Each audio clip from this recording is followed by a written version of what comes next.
বিসমিল্লাহির রহমানির রহিম। আজকে আপনাদের তরি তরকারির দাম বলবো।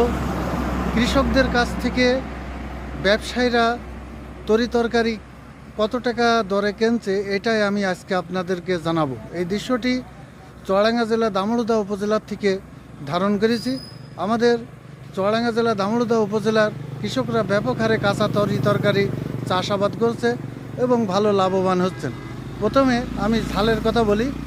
ঝালের কেজি, কাঁচা ঝালের কেজি কৃষকদের কাছ থেকে ব্যবসায়ীরা নিচ্ছে 120 টাকায়। আপনার পেঁপের কেজি কৃষকের কাছ থেকে ব্যবসায়ীরা নিচ্ছে 5 টাকা কেজি। পটল আপনার 30 টাকা কেজি। চিচিঙ্গা 15 টাকা কেজি। পুঁই শাক 15 টাকা কেজি। আর আপনার বেগুন 30 টাকা কেজি।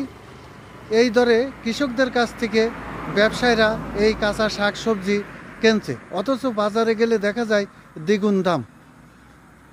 আসলে কৃষকরা প্রতিনিয়ত ঠকছে, এটা আমি বলবো। কিন্তু আমরা যারা বাজার করি বা বাজারে যাই, আমরাও প্রতিনিয়ত ঠকছি ব্যবসায়ীদের কাছে। এটা আসলে ঠিক নয়। আসুন আমরা সবাই মিলে গাছ লাগাই, সুন্দরভাবে পরিবেশ বাঁচাই। ধন্যবাদ।